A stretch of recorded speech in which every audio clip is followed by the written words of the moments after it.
walked Matt. Matt didn't want to be a part of Brad's and Jessica. Smart. That guy cares. I can't see if it's recording yet. I do hear a cricket, literally. Yeah. Oh God damn! It's this cricket. It's like we're back. It's like we're back at the meltdown. You got to get some fucking raid. Wow, Greg. Very. You know what? Yeah, that's unexpectedly inhumane or bugmane. I'm trying to get out of my typecast ways. Get some raid. People know I don't mean it. No one. I do have some natural, some flower-based plant bug spray. I'm gonna. Ladies and gentlemen, Paul Danke is. Thank you, Greg. You're in charge here. Is taking care of a cricket, a literal cricket. I begged him not to kill it, but he is out for blood. And welcome to the Green Zoom. Yay! Yay! Wow, thanks, Greg. You did great. Thank you. I was nervous. That cricket is gone. Well, for now, we'll see if this little devil comes back. Welcome to the Green Zoom, everybody. Greg Bears, thanks for teeing us off. This always happens. The moment a show's about to start, something else happens. Do you hear this cricket a bit? Greg, you're back in charge for a minute. I gotta take care of it. Ladies and gentlemen, Paul Danke's out of here, so let's get scrunching. Oh shit! I stole that from Mary Radford. She said it in the chats, and I was like, brilliant. Well, we have an exciting. I'm terrible host. We have an exciting show today. We have two guests. Kliph is here and Brian is here. Everyone in the chat room say hi, Kliph and Brian. Welcome our guests. And they're going crazy for you too. And Paul, our actual host, is back. I'm back. Thanks for putting up with me today, everybody. I need a little extra help today. You know, it's one of those. Welcome to our guest, Kliph Nesteroff. How are you doing? Thanks for joining us on In the Green Zoom. Yeah, of course. This is what show business is now. It's this. This is what show business is now. I agree with you, and what I love about it is this is the catch-all. Like this, I do stand-up in this little thing, but we take this platform and we put it behind the stage. You know, this isn't a real stand-up show. This is backstage. Other people think this is real stand-up. Not for us. You're in the Green Zoom. This is dating, taxes. This is talking to your parents. This is, sex now. This is working on This is what I always preferred, though, not sex now, but this is what I always preferred when I was doing stand-up. You know, I never really watched much stand-up when I was doing stand-up. I was, I'd walk out on people's acts more often than I would watch. Or if one of my friends was bombing really hard, then I would definitely go inside and watch. But generally, you knew everybody's act, so you liked hanging out and smoking joints out back and talking about all the people that you despise, rather than actually watching any of the shows. So this, to me, is show business. It's a little bit distant. And Nick Flanagan, I don't remember the last time I saw you, but we did a handful of small shows together at some point, did we not? I believe that. Sorry, I had you on in double. When was the last time you and I did a show together? When was the last time we did a show together? Didn't we Didn't we do a show on a roof? Like, we were ahead of our time in terms of rooftop comedy. Well, I think that was the first time we did a show together. It may have been the only time we did a show together. But I think I had you on a show after that. But that was a show where I met you, where it was I hosted a bad joke competition on a rooftop. Somebody had told me, like, there was I had a friend in common with you. I don't remember the bad joke part. I feel like I was like, no. Neither of us. You weren't informed that that's what it was. Neither of us were the bad joke tellers necessarily. I like that it implies the threat of one being thrown off the roof if the joke is bad enough. Yeah, I can't handle that. I've had too many bad sets to do that. I don't even want to try a regular setup there. Let me introduce our other guest, all the way from New York City. Thanks for joining us, Brian Bahe. How are you doing? What's up? I'm doing well. How is everybody else? Hanging in there. Doing? Good. Yeah. Yeah, I feel like everybody's had to come up with a good shorthand answer to that question. I always say hanging tough, and because I think it's funny. Because you're a big New Kids on the Block fan from way back. No, I was strictly a Donnie guy, but the other ones I guess were fine. I could see you being a New Kids on the Block guy, though. That tracks for you. I don't know they were so good. It's not a bad thing. Music and dancing? and edgy bad boy attitude, which I feel like just doesn't. I see you in it for the New Kid NK OTB. Thank you. Yeah. I almost had an aneurysm. I just remember there was I don't know what radio station it was, some rock station in my town did this was the song they did.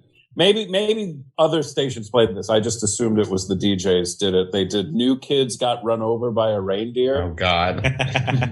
They got him.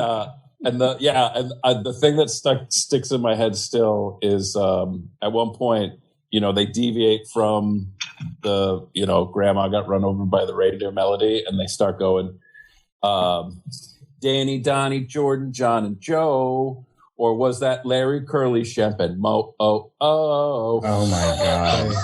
And that's stuck in your brain to this day. That has informed my sense of humor to this day. Curly Joe, you're cool. That was what I learned about. I have to be up at 5 a.m. tomorrow to do morning radio in Pittsburgh. Hell to yeah. promote this thing. And I'm pretty sure it's going to be one of those shows. It may be the same show that originated that song that I'm doing tomorrow at 5 in the morning. Yeah, it'll be like Harry Styles, who is this guy? But I don't like him because he's that's Jared Dubs.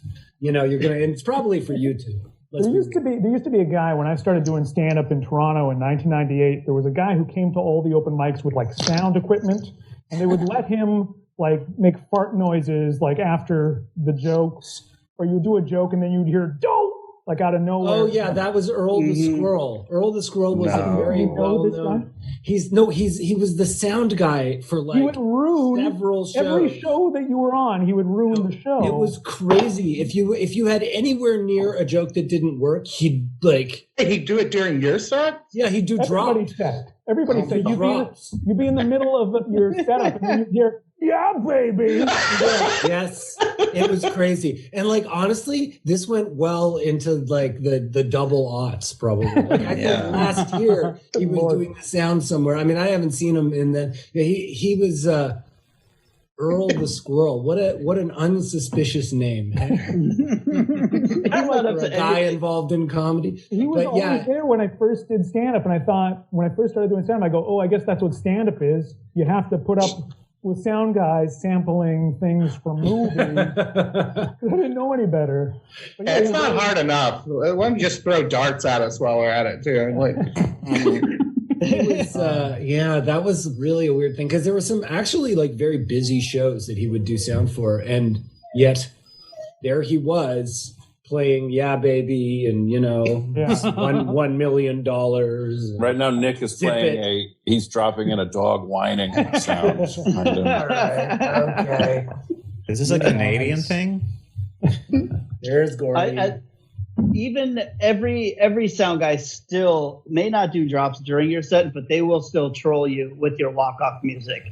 If you mention a song, or God forbid you mention a song and don't do well on that show, oh, you're going to get walked off. It's so humiliating. I don't think if you mention a song and they walk you off to it, that's a pro move. Am I crazy? I remember doing only if it goes well. I remember doing a show at a place called the Cadillac Lounge. Do you remember that place, Nick? Yeah. Sounds fancy.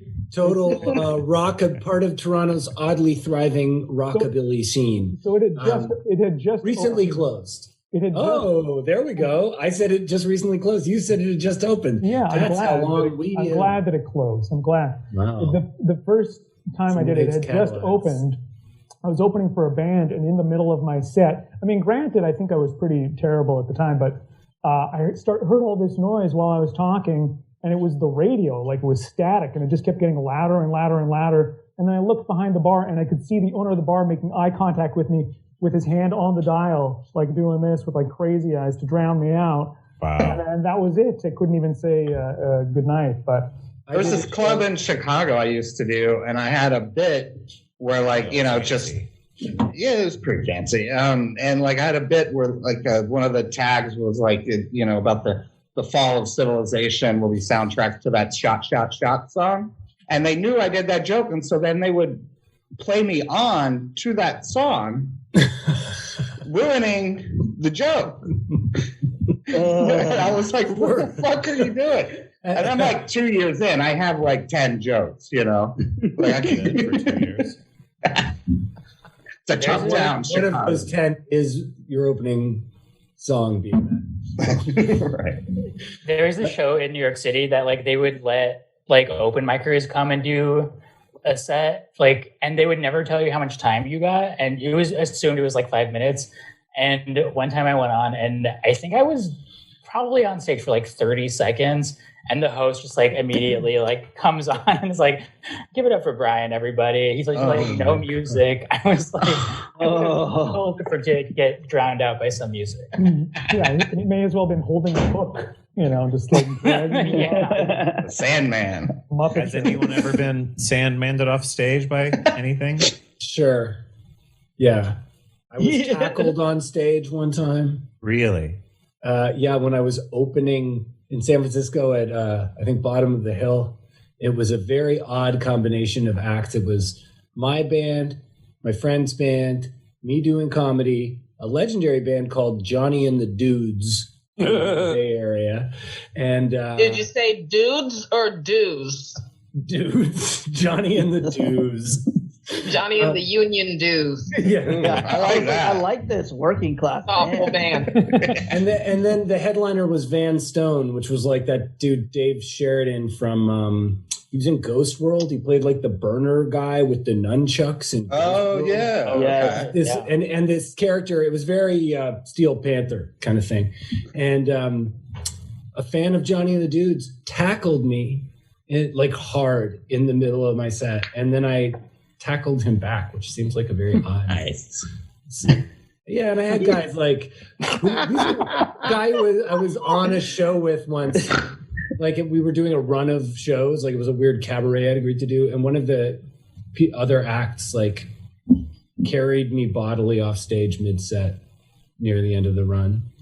Like in a body manner, or no, that'd be awesome if he was like rubbing his crotch and holding me. That's kind of a dream. I have a question. Yes. How soon after the initial tackling did you tackle this dude back? Was it like he tackled you, you got up and immediately tackled him? Or I think that was it. I think it was an instant response. So that made it weirder, Like it would have been cool and theatrical if he tackled me and then I kind of like went like, did they do this in football where they go like,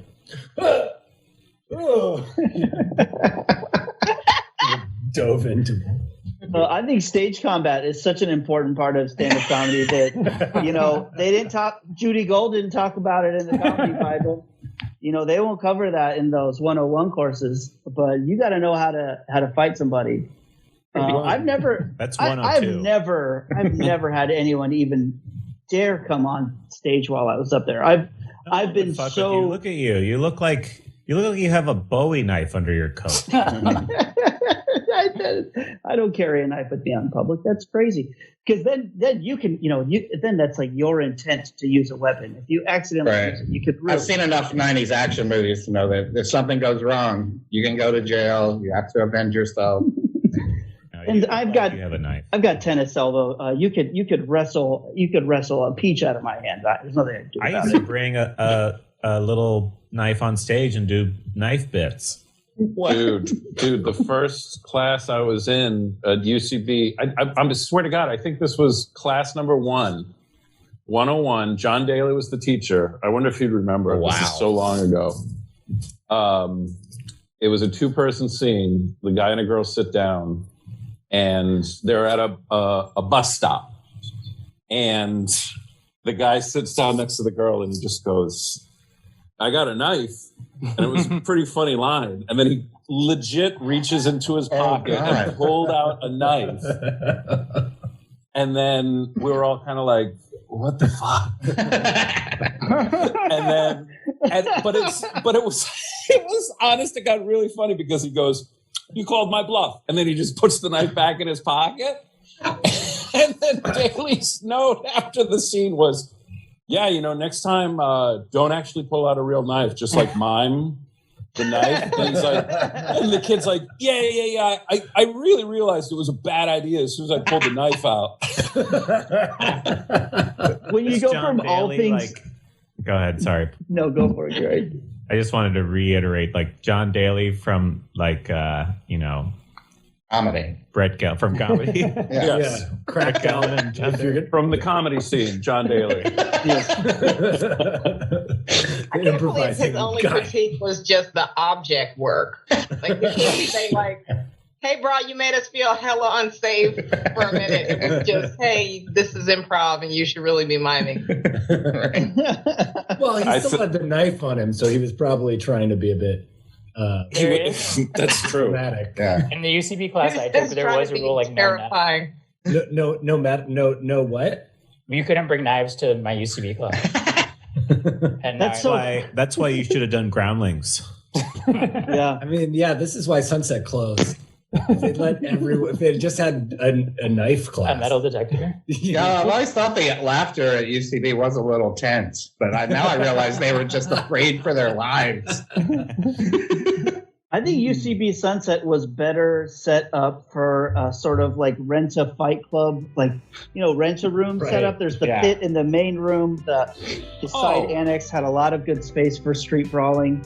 It's completely I think the class that they taught there was improv to a knife fight, how to bring improv to a knife fight. And you just de-escalate the situation by yes-anding. I went all the way to improv to a knife fight, level 5. To see the full episode, support the show at patreon.com/InTheGreenZoom.